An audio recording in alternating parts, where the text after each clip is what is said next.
Amoy pa lang, sulit na. Uber, halo, halo! I'm really full now, so let's see where this goes. It could be sa CR, it could joke now. Strawberry coconut slush! Strawberry coconut slush! What up guys, and we are back with another vlog, and for this vlog, magpo-food trip tayo.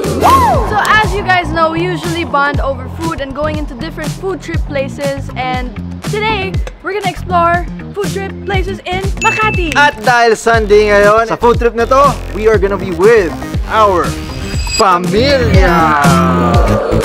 Alright, we're here with Nina, Natalia, Sayang Kongkong, and mom and dad is at the car already. We're with dad and mom.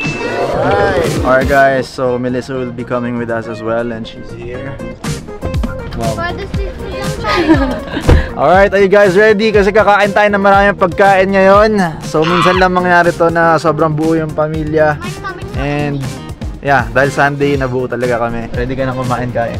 I'm Ready na! Let's go! Alright guys, and now we are here in Makati, and for our first food trip spot, dito tayo ngayon sa Bacolod Chicken House. So I heard they have like a good Bacolod chicken here in Asal. So we're gonna try that out inside. Very hungry. Gutom na rin kami. Let's go! Let's go. Ano yung bestseller nyo dito? Bali, paa pecho. Halos lahat naman siya. Paa pecho. Good for how many yung isa? Good for one man siya. Pero yung pecho, medyo malaman. I-order po kami ng 3 pecho, tapos 2 paa. So, masarap naman yung kuya, no? Yes, sir. Bestseller. So, try natin yan. First spot pa lang natin to. So, hindi natin pwedeng i-all in and kumain tayo ng isang meal isa-isa. Kasi mabubusog ka agad tayo. So, niluluto lang nila yung inasal. Pagdating dito, time to eat and see kung masarap ba.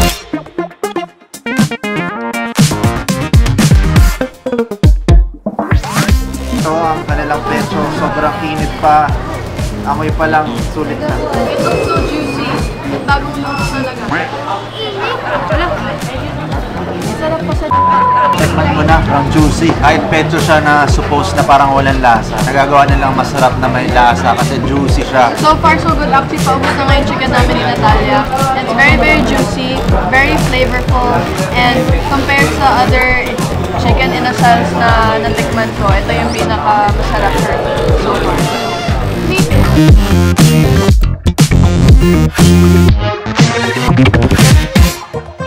Guys, kakatapos lang namin kumain and lahat simot. Simot yung chicken. Talagang naubos namin lahat. Kasi given that na naghati-hati lang kami para ma-reserve pa namin yung appetite namin para sa mga iba pa namin kakain. Kita nyo naman, to the bones. Boom! To the bones. For our first Makati food trip spot, I'm gonna rate Chicken House Express a good 9 kasi masarap yung inasal nila. Talagang marirecommend mo siya sa ibang tao. And then yung price, mura lang rin, 145 pesos. And then yung ambience nila, pasok naman for, you know, para sa location na sa side lang ng mga streets. In general, 9 out of 10, just like kuya. Babalikan-balikan mo talaga siya. Oh, I'll give it a 10.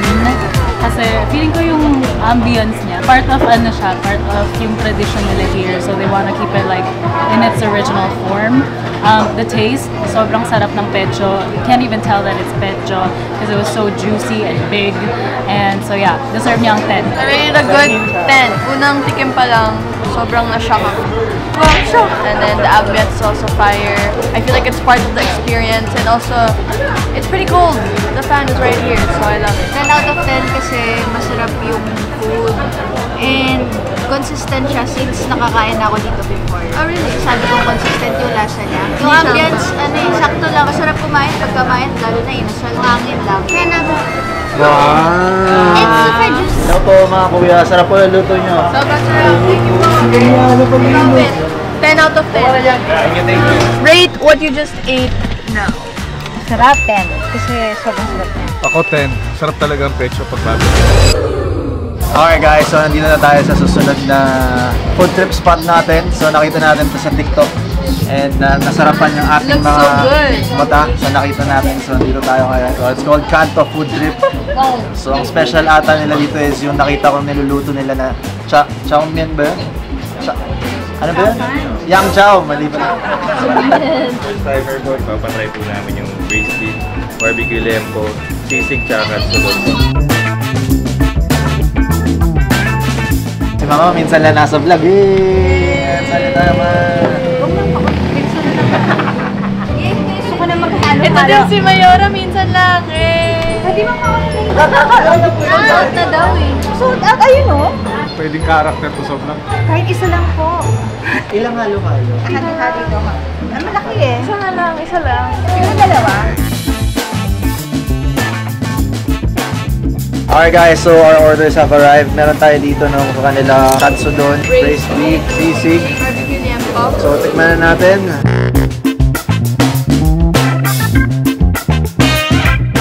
Tikman ko na yung sisig, tsaka yung braised beef, tsaka yung katsudon. Sarap siya. Tikman ko so far, sisig and lempo. Both amazing. I can't wait to try the other. Doon ako masabi. Sobrang solid. Di ko na-expect. Highly recommend. Yung katsudon tsaka yung sisig. Solid. Pati yung rice nila masarap. Yung pinaka nagustuhan ko yung sisig. Kasi sakto lang siya, hindi siya nakakamutan. Sarap. Gusto mo bigit sa dog? Good! I like it. So good.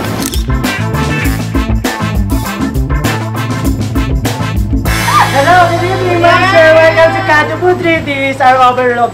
Ube halo halo! Ang galing. Alam, sarap. Di pa nga natitikman. Saan yung ube?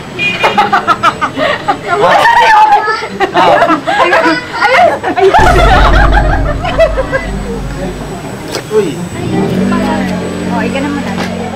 Yung leche plan. Wait lang. Uy, sa amin. Grabe kaya pala nagpapaan mo Magpigil kayo. Babalik ko rin yan. Wait lang. Para na mahalo naman. Ah, okay. Babalik mo. Exaggerated. Di, okay lang. Ayan sa'yo, B. Okay na to. Okay na to. Stand rated. In general. I give it a good 10. I don't know. I don't know why, but sobrang nasarapan ako sa lahat ng ulam. Especially the sisig. I love it so much. And also the halo-halo is fire. So 10. I'll also give it a 10. Sarap mag-food trip dito. Everything was like perfect. It was like light to the stomach and nakaka-refresh yung halo-halo nila. So, Super love it. I like the food. Favorite ko talaga yung sisig tsaka yung katsudon. Maganda yung blend niya with the rice. At sobrang ganda yung ending, which is yung halo-halo. Yeah po. Yeah po. Wow, bago yun ah. Ang nagustuhan ko yung sisig at saka yung katsudon. Katsudon. Ito yun naman. Laki na ng tiyan. Pigil pa to.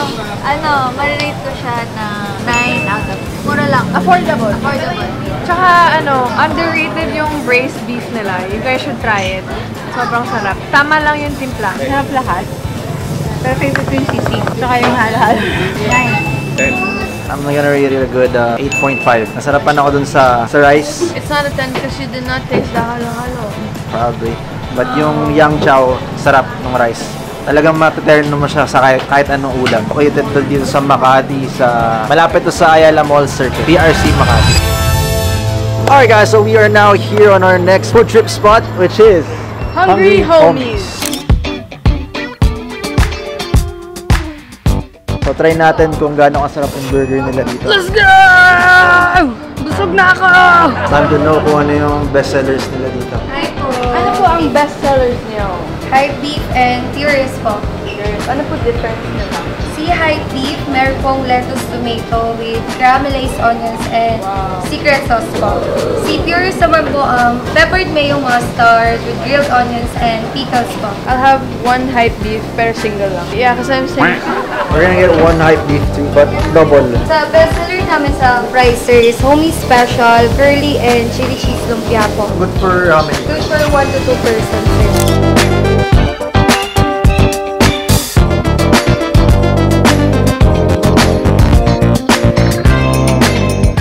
Binigyan nila kami ng free lumpia, chili cheese lumpia.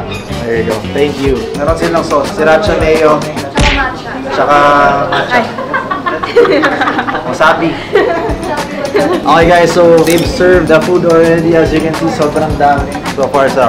I'm usually not a fan of pickles in burgers, but I don't know why this one is very nice. Very balanced yung pagka-salty and sour ng pickles, so that's why I like it. And there's also some kind of sauce in there, I can't explain, but it's good. Masarap siya kasi hindi siya masyadong maalat. Tama lang siya. Hindi siya mabigat sa tiyan. Sarap. Para siyang in and out.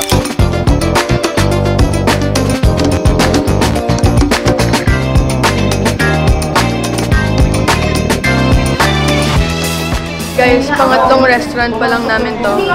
And there's like 2 more or 3 more, I'm not sure. But I'm really, really full now. So, let's see where this goes. It could be sa CR, it could... Joke lang. Tita, busog ka na ba dito? Busog na kami. Hindi na ako kumain. I want to eat more because I'm not full yet. Alright guys, so we just finished eating here and we're all full and sobrang satisfied kami sa food na nakain namin here at Hungry Homies. Once again, thank you to Hungry Homies. Sarap ng food nyo. Thank you one and all. Bye! Talia, what can you rate the food that we ate? 9.5. 9.5? Wow, that's high for you, ah. Why? The fries are so good and my burger was so good. Wow. Na ano rate mo? 10. Wow, 10. Bakit? Masarap yung patty nila. Ay, yung pickled cucumber. What's your rating? I will give it a 10 out of 10. French fries, I enjoyed a lot of the French fries. It was really good. It was really cheesy. It was really yummy and crispy. And the bun was really soft, so 10 out of 10. Alright, Saya. 9 out of 10. Masarap yung burger. Di masyado mabigat sa tiyan. Pero busog na talaga ako, guys. Kaya hindi ko naubos. Pero masarap siya. I like it. I rated a good 9. I'm a big fan of burgers and fries, so this one was really nice. It's giving America. I'm gonna give this a 9 out of 10. I highly recommend the Purist. It's like your staple cheeseburger. So you guys should try that out. Ay, sarap, grabe. Kanina pa ako kain ng kain, pero yung burger, very light siya. Yung patty, masarap, no? Saka yung bread, very light, 9. Alright, 9.5 kasi sobrang sarap niya and para siyang in and out. So pag nung kinain ko yung burger, naalala ko yung feeling na pagka nasa LA kami. Yung style niya rin, sobrang classic. Para talaga siyang diner type na more focused na rin. Ang ganda ng ambience and all that, giving the effect of, you know, you're eating a good burger actually. So 9.5. Now let's go on to the next one. Alright guys, so now we are here sa dessert place dito sa Makati. It's called 9 Fresh Desserts. Let's go inside and try their Taiwanese dessert. Let's go. So we're asking their bestsellers and their recommendations for first-timers. And sa akin, recommend nila yung Happiness Cup. Diba? Wala akong idea kung anong dessert to. Diba naman dessert to? So guys, basically it's a drink and then you can put toppings. Anong tawag sa dessert na to? 9 Fresh Desserts po. 9 Fresh yung tawag, mismong tawag? 9 Fresh Desserts po. O branding niya lang yun? Hindi pa yung tawag sa original branch sa Singapore. So Singapore-based to? Singapore-based po, pero Taiwan-inspired po siya. Taiwanese-inspired. Anong tawag dun sa mismong dessert? Taiwan halo-halo po. So para siyang halo-halo natin pero ibang version din. Puro ano po siya, bali jelly-based po siya. Meron pong taho, grass jelly and ayo jelly. Tapos jelly toppings or beans. Wala rin po siyang iced, pero chilled lang. Walang ice. Try niyo daw muna yung aking go. Hindi siya matamis.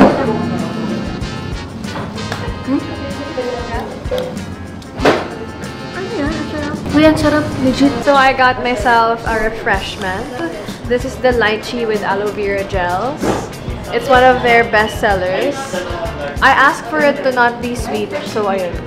Hindi siya talaga yung typical lychee syrup. It tastes like tea talaga. Parang lychee tea. So hindi siya, iba talaga. Parang siyang tsaa na malamig. Tsaka masarap yung aloe vera. Tapos na sila lahat. Ako wala pang order. Ano pa nga ba? The most na lang ako. Tikman mo nga, JC. Sarap. Hindi masyadong matamis. Ha? Sarap, di masyadong matamis. Weird. Ano ba to? Wait, what did you get? Strawberry. Coconut. Masarap dito, hindi masyadong matamis. Maasim. Alright guys, so I just chose strawberry coconut slush. Let's taste it.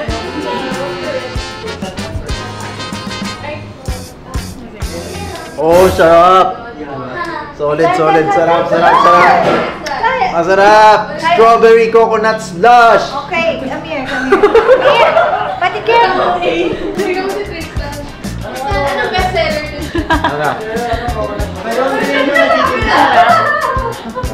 Ano? Ang sarap. Ano to? Strawberry coconut slush. Strawberry coconut slush! Sarap nga. Parang di masaya. Parang sa akin. Okay naman ha, parang taho. Uy, sarap. Sarap. Sige, switch na. Alright guys, so we are done with the dessert. So sobrang nag-enjoy kami. Pang finisher ng gabi, yung mga dessert na ininom namin ngayon. So for this one, I'm gonna rate it a good 9 kasi nasarapan talaga ako dito sa strawberry coconut slush nila. The one that I got, di ako masyadong fan. So I'm gonna give it an 8. But I tried Niana's and hers was really good, so that was a 10. And his is also a 10, so... What she said, she tried mine, it was a 10, and I agree, 10 out of 10. This is literally happiness in a cup, because that's what it's called. And it's not that sweet, not sweet. I love it, it's balanced, 10 out of 10. Thank you. I'll give it 9.5 out of 10 kasi OA yung 8.5. Okay. I give it a 9 out of 10. Alright guys, so we're done with the dessert. I just want to say thank you kanila kuya sa panood sa mga dessert. Thank you 9 fresh. Let's go. Alright guys, so tapos na ang ating food trip dito sa Makati. Actually, dapat itatry pa namin yung Chinese beef noodles house. Ayun o, nasa harap na. So guys, busog na kami. Busog na lahat. Grabe And ba? then, sila mama and dad, si Natalia nasa kotse na, gusto na nila umuwi. So hindi na nila kaya. So we gotta cut the food trip here kasi nabusog na talaga lahat. Whole food trip experience natin sa lahat ng ating family doon na sa may kotse. Alright guys, so We're here now in Makati. As you can see, we're all in the car. The whole family is here. Nina is here, But Niana is wait. here. And we ate at 9 Fresh. alright. As you can see, on my end, it was a 9. Alright, give me 5. Hindi ko alam kasi. Patapos. Ano kinain nyo ha? Sugar Fresh. Super high kayo ha? Nako. Oy! Okay guys, so we are about to end the vlog here, but before we end the vlog, we just wanna, reflect on our family Sunday food trip. Quiet please. Alright! Quiet now! Alright! Diba, first time natin to ginawa, so ano lang masabi nyo dun sa experience? Ang saya. Hashtag gluttony. Ano? Gluttony. Ano ba yun? Ano yung... Oy! Why does it sound funny, gluttony? Gluttony is a sin. Yung palagi kumakain, yung matakaw, gano'n. Okay, go. Para ako Part lang ng daily Oy! sin. Alright guys, so bago mag-end yung vlog, tatanong ko lang kayo kung ano yung... Wala tayo, nakapos. Kung ano yung favorite na nakainan natin lahat ngayon today. Inyo? Kailangan pareho yung sagot ko. Yeah, kasi we're authentic, we're consistent. It's not Okay. different on each platform. Kasi nga it changes eh. Okay. Ako sabihin na lang. Well, a minute ago it was... Okay na lang sa Facebook yung sagot So namin. yung sagot ko guys sa Reels na. Go na! May naman sa Reels. Di ba uwi ka na? Okay. My favorite is the Kanto food trip. Kasi nagustuhan ko yung katsudon. Dalawang dishes. Yung sisig kasi never ko di ako mahilig sa sisig pero yun nagustuhan ko. Tapos katsudon kasi nagulat ako kasi when I hear katsudon, naisip ko Japan. Mga Japan made lang. Pero nagulat ako nakuha na lang yung tamang timpla sa katsudon sa Kanto food trip. Ikaw? Ako, ang pinaka-favorite ko is yung pinaka-una which is the Chicken House Express because it's very nice. Hindi ko na-expect na yung very flavorful siya. So, yun yung favorite ko. Ikaw, Nat? Yung Chicken House Express. Alright. Dad?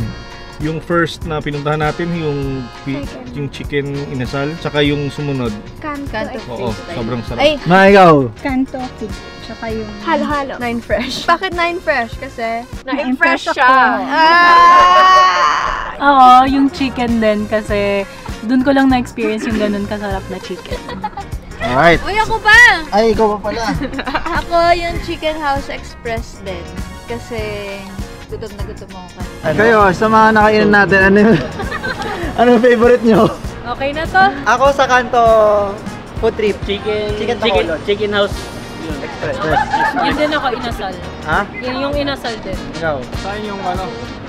Sa Hungry mga Homies. burger. Hungry Homies. Ayan. Sa mga pinunta namin, ako is yung choice ko is yung Hungry Homies kasi para siyang in and out yung feeling. Juicy, diba? Flavor. Tapos masarap yung fries, yung burger and all that. And then yung vibes doon sobrang chill. So, Hungry Homies for me. Before we end, we just want to say, don't forget to join our Facebook groups. We have GVO Network and Yanisters, and yes.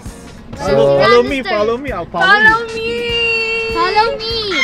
I need to hit 2 million. Follow for follow. Subscribe! Guys, 2 million YouTube channel.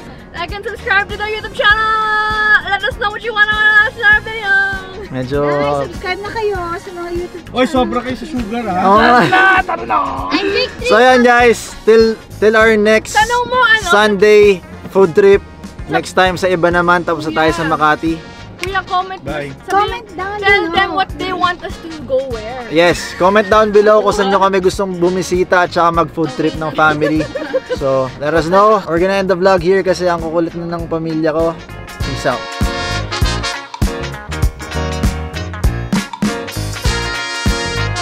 Ikaw, ano pinaka... ano Uwi na tayo! Ako na nga! I really... Bilisan nyo. Ang guys Ulit. na. Ikaw na kasi, hindi na siya totoo. Ano ba sinabi ka? Ano ba? Yung so... Game na! Okay, ito na. Kasama ng pamilya.